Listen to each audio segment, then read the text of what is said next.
Babul ikhlas utawi iki iku bab nerangake ikhlas. Lah ikhlas kuwi apa?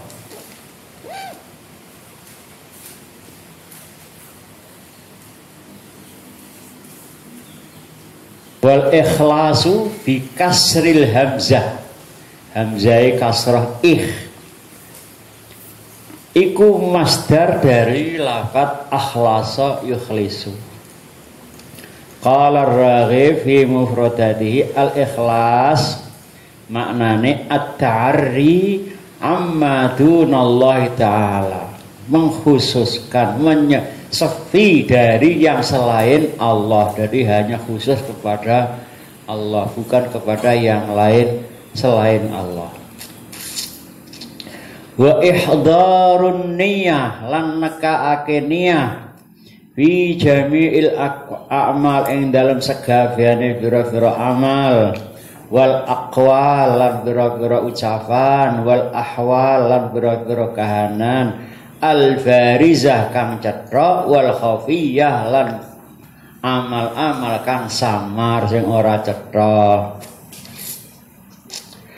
Qala Allah Ta'ala, sebelum masuk kepada hadis ini Imam Nawawi mensitir beberapa ayat Al-Quran. Salah satunya Qala Allah Ta'ala wa ma umiru illa liya'budullaha mukhlishina lahuddin hunafa wa yuqimus salata wa yu'uz zakata wa dzalika dinul qayyimah. Surat Al-Bayyinah ayat 5 ada awal-awalnya kan lam yakunil ladzina kafaru min ahlil kitab wal musyrikina munfakkina hatta ta'tiyahumul bayyinah. Wa ma umiru lan ora den perintah. Sapa sing den perintah? Ora den perintah yaiku wong Yahudi lan wong Nasrani, tegese ahli kitab. Karena ayat awal suratnya kan lam yakunil ladzina kafaru min ahlil kitab wal musyrikin. Tidaklah orang-orang ahli kitab. Janjane ahli kitab sendiri itu juga musyrik. Karena baik itu orang Yahudi yang umatnya kaumnya Nabi Musa yang mendapat kitab apa? Taurat, itu juga mengatakan bahwa Uzair itu ibnullah. Nabi Uzair itu putranya Allah. Nazir itu dalam cerita Al-Quran kan mengatakan dalam surat Al-Baqarah, au kalladzi marra ala qaryatin wa hiya khawiyatun ala urshiha qala anna yuhyi hadhillahu rafal ba'da mautiha fa amatahu Allahu mi'ata amin. Ketika Nabi Uzair masuki sebuah kampung, kampung itu sudah luluh lantak, rusak, berantakan.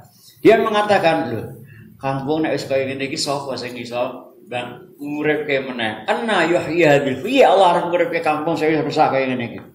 Seketika fa amatahu Allahu mi'ata amin. Allah mematikan Nabi Uzair itu 100 tahun. Ora turu lho ya. Mati. Bahasanya fa amatahu Allah mi'ata amin, 100 tahun. Terus summa ba'da ditangeke lagi, diuripke lagi, ditakoni, kowe ning kene berapa lamamu? Dia jawab qala labithu yauman au ba'da yaum. Dia keloten bagi kira-kira nek ora sedina ya kurang teko sedina. Karena mungkin ketika mati itu zuhur, ketika diuripke lagi asar, ngertine masih hari itu juga padahal sudah 100 tahun yang lalu. Qala bal labista mi'ata amin fanzur ila ta'amika terus. Ketika Nabi Uzair balik ke tengah masyarakat orang Yahudi gumun lho. Ki wis 100 tahun kok mati. Wis tahun 100 tahun mati kok urip meneh. Iki mesti anake Gusti Allah. Qalatil yahudu Uzair ibnullah wa qalatin nasara, orang Nasara mengatakan al-masihu ibnullah. Nah, jadi bodoh-bodoh musyrik.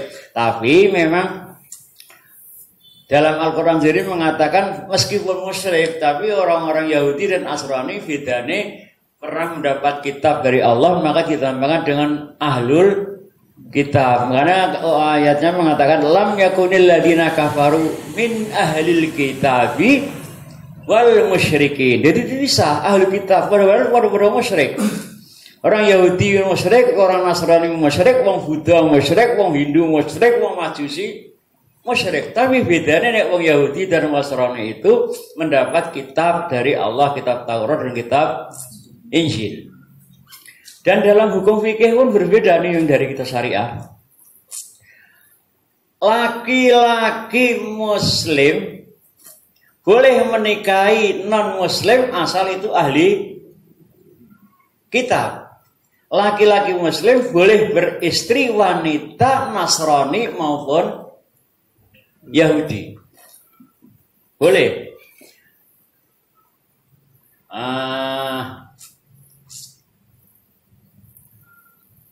Wal muhsanatu minal ladina utul kitaba hillul lakum. Wal muhsanat, wanita-wanita yang muhsan, yang tidak pelacur dan sebagainya, itu halal bagimu. Wal muhsanatu minal ladina utul kitaba hillul lakum. Orang-orang ahli kitab wanitanya halal bagi laki-laki muslim. Tapi kalau dibalik enggak. Kalau wanita muslimah, wanita mukminah hanya boleh bersuami laki-laki muslim atau mukmin, tidak boleh ahli kitab, apalagi Yahudi, apalagi Buddha, apalagi Hindu. Cuman laki-laki itu meskipun boleh menikah dengan wanita non muslimah Yahudi atau Nasrani, sebaiknya beristri yang bagi yang mereka yang sudah waktunya. Sebaiknya beristri mukminah atau muslimah, meskipun hukumnya boleh menikah dengan wanita mau ahli kitab Yahudi maupun Nasrani. Kalau dibalik tidak boleh, wanita harus suaminya mukmin atau muslim. Sehingga pernah suatu saat orang Nasrani merasa iri, loh, ki wong Islam kan menang sendiri. Masa nek wong Islam lanang boleh menikah dengan ahli kitab. Tapi kalau muslimah, mukminah kok tidak boleh, kecuali harus dengan sesama mukmin atau muslim. Kan egois namanya, menang sendiri. Dijawab, loh, janjiannya yang menang-menang sendiri itu orang muslim atau orang Yahudi atau orang Nasrani. Kami orang muslim, orang mukmin, umatnya Nabi Muhammad itu mengakui kenabian Nabi Musa, mengakui kenabian Nabi Isa, wajib. Kata orang-orang iman, mukmin, umatnya Kanjeng Nabi Muhammad beriman dengan Nabi Musa, nabinya orang Yahudi, dan beriman dengan Nabi Isa, nabinya orang Nasrani. Tapi nek wong Nasrani dan wong Yahudi, wong Yahudi dan Nasrani kan tidak beriman dengan Muhammad.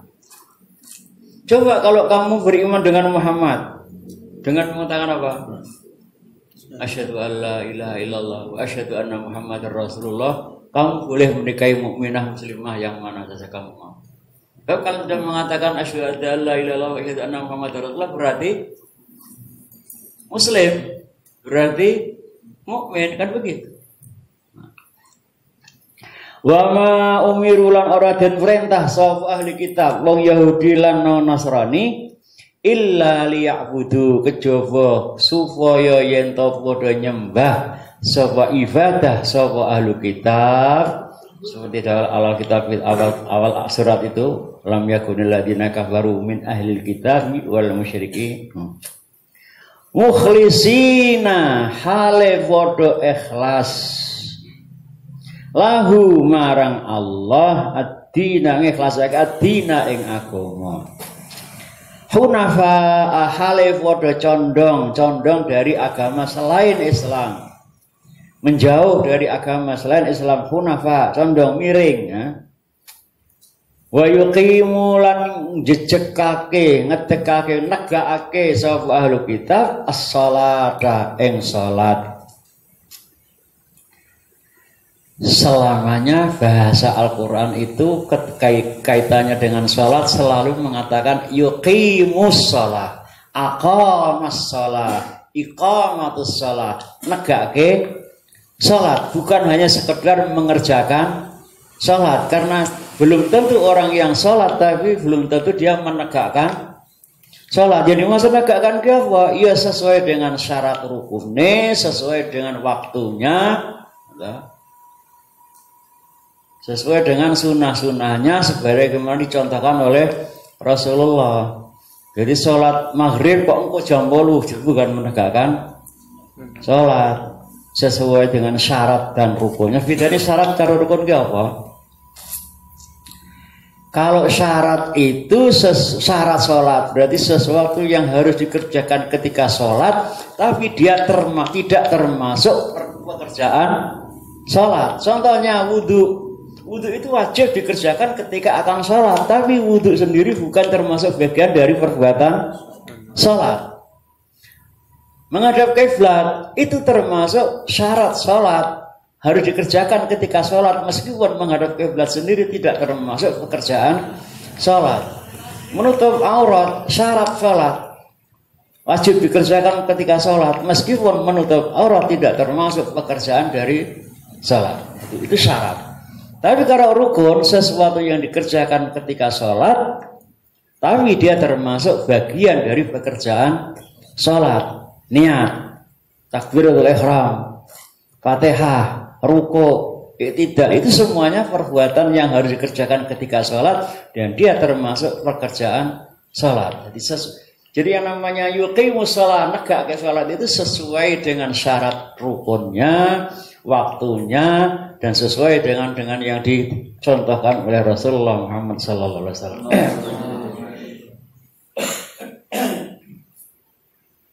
Wa yu'tulan padha ngetokake, padha maringake sapa ahli kitab az-zakata ing zakat. Kalau memang sudah berkewajiban zakat, dan memang tidak semua harta itu wajib dizakati. Yang wajib dizakati sesuai dengan hadis dan Quran adalah emas dan perak, termasuk sekarang uang, karena uang itu standarnya adalah emas, gitu. Jadi emas, perak, termasuk uang. Terus binatang ternak itu hanya yang dipakai korban itu unta, sapi, kerbau, kambing. Kalau ayam enggak, cuman nanti hasil dari ternak ayam wajib zakati berupa uang. Dan hasil bumi kan hanya makanan pokok. Kalau di Indonesia kan hanya padi, jagung itu. Kalau di Arab ya korma, anggur itu. Selain itu enggak. Jadi kalau kamu bertani semongko, enggak wajib zakat dari semongkonya, tapi hasil dari kamu bertani semongko itu nanti wajib zakat. Wa yu'tuz zakata. Wa dzalika lan sing kaya mengkono iku tegese ikhlas menegakkan salat, mengeluarkan zakat. Itu wa dzalika uta mengkono-kono mazkur iku dinul qayyimah, agama jejeg, agama sing jejeg. Surat Al-Bayyinah ayat 5.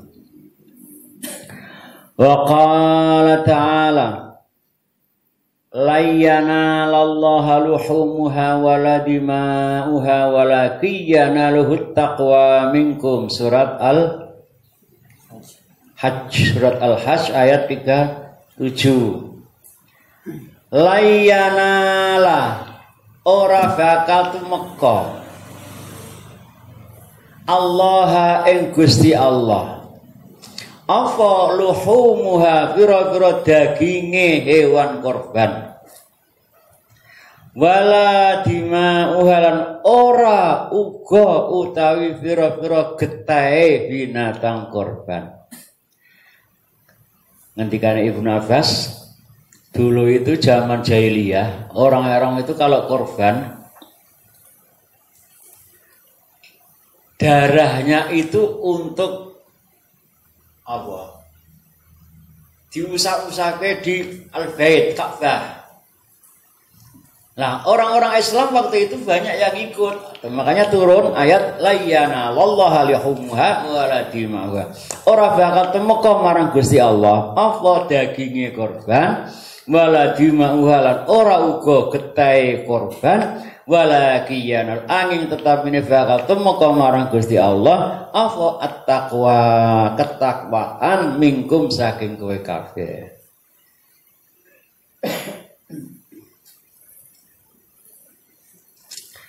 Ayat yang ketiga wa qala ta'ala qul in tukhfu ma fi sudurikum aw tubduhu ya'lamuhu Allah. Katakan Muhammad, ngendikana Muhammad, in tukhfu lamun nyamarake kowe kabeh, ngumpetake kowe kabeh ma ing barang fi sudurikum kang tetep ing pira-pira atimu kabeh.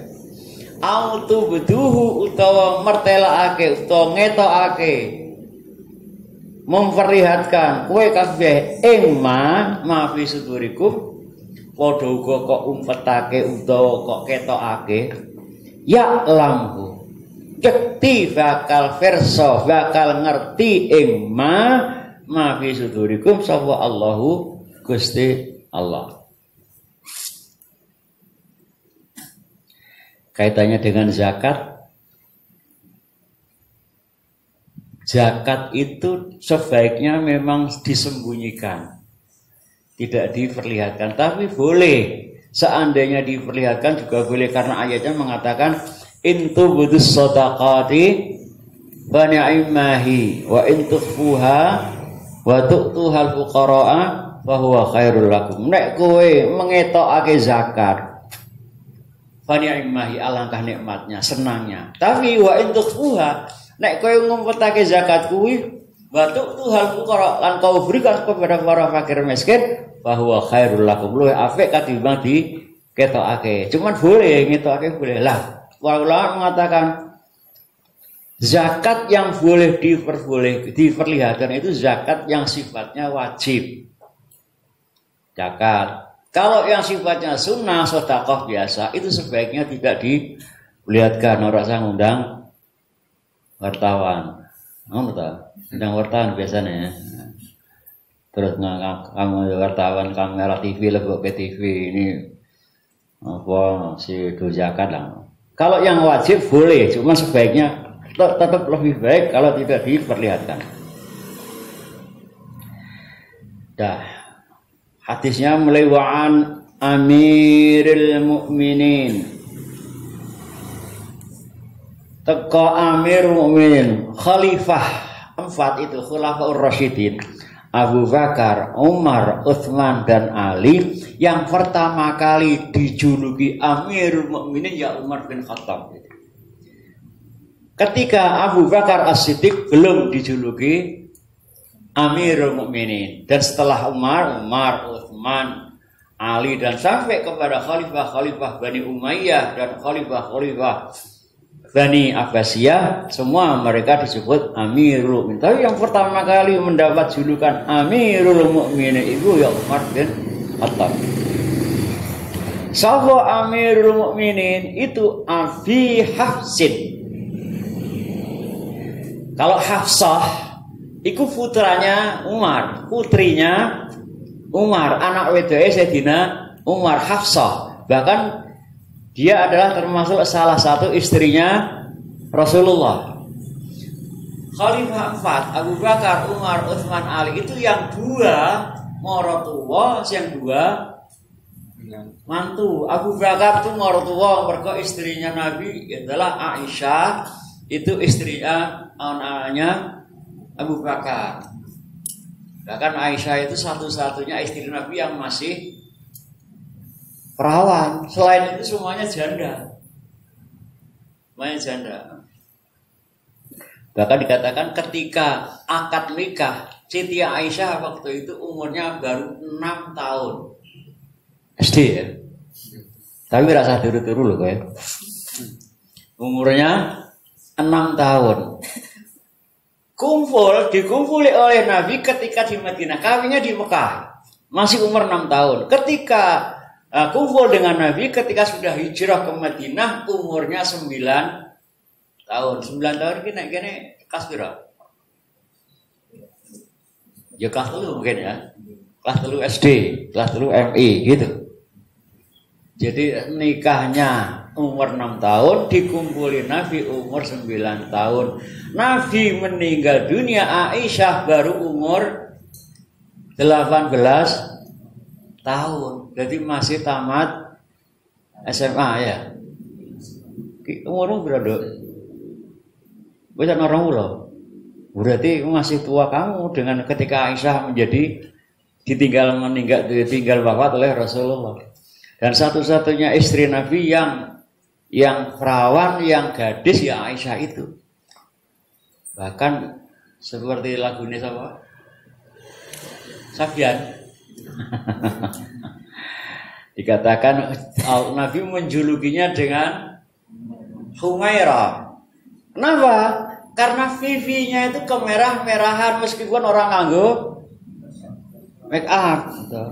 Vivinya Aisyah itu Humaira, dikatakan oleh Nabi kemerah-merahan. Makanya Nabi menyebutnya dengan Humaira, kemerah-merahan vivinya meskipun tidak pakai make up. Ini saya ini kan merah cuma pakai make up.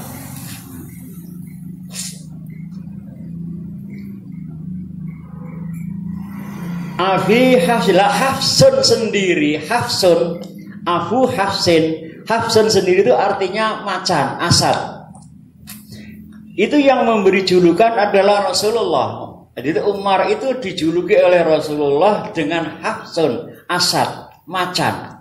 Karena keberaniannya, bahkan setan bae nek kepethuk Umar ingkir. Jadi kok setan laku ngono kuwi kok weruh Umar lingker. Saking diwedeni oleh setan. Nek awake dhewe kan ora. Malah setan seneng weruh awake dhewe kuwi. Abu Hafsin jenengane Umar Ibnul Khattab. Anake Pak Khattab. Pak Khattab Ibnu Nufail. Manone Ibni Abdil Uzza loh. Karena jeneng-jeneng jahiliyah masih ada di antara mereka sing jenenge Abdul Uzza. Uzza itu salah satu berhala terbesar orang zaman jahiliyah. Di Ka'bah itu waktu itu ada ratusan, ada 300 berhala. Sing paling gede adalah 3. Apa? Afara'aitumul Lata wal Uzza wa Manata tsalitsatal ukhra. Jadi Al-Lata, Al-Uzza dan Manata. Ya Al-Uzza ini salah satu berhala terbesar. Makanya di zaman jahiliyah ada nama-nama yang masih seperti ini. Abdul Uzza, kawulane hambane pangeran kuwi Al-Uzza. Ibni Riyah fi kasri ra pada tahya. Riyah jamak dari rih. Bahkan ana sing jenengane juga Abdullah bin Abdullah bin Qurt bin Razah bin Adi ibni Ka'ab ibni Lu'ay ibni Ghalib al-Qurashi al-Adawi. Jadi ini apa? Nasabnya Khalifah Umar bin Khattab. Umar bin Khattab bin Nufail bin Abdul Uzza bin Riyah bin Abdullah bin Qurt bin Zarah bin Razah bin Adi ibni Ka'ab ibni Lu'ay ibni Ghalib al-Qurashi al-Adawi radhiyallahu anhu. Qala ngendika sapa Umar bin Khattab. Piye ngendikane Umar? Sami itu nate krungu ingsun Rasulullah sallallahu alaihi wasallam yaqulu halidawuh sapa Rasulullah. Jadi Sayyidina Umar pernah mendengar sendiri ngendikane Rasulullah.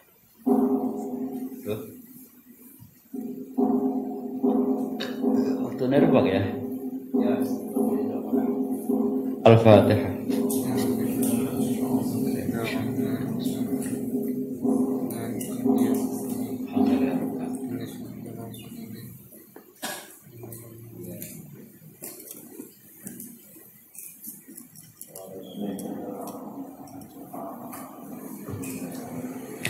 Bismillahirrahmanirrahim. Alhamdulillahirabbil alamin. Allahumma shalli ala sayyidina Muhammad wa ala sayyidina Muhammad. Allahumma ighfir lana dhunubana wa walidina wa limasyayikhina wa rijamil muslimin wal muslimat wal mu'minina wal mu'minat al ahya'i minhum Allahumma iftah qulubana futuhal arifin. Allahumma nawwir qulubana bi hidayatika kama nawwartal awwal bi nur syamsika kama pada rabbana atina fid dunya hasanah wa fil akhirati hasanah wa qina adzabannar walhamdulillahi rabbil alamin.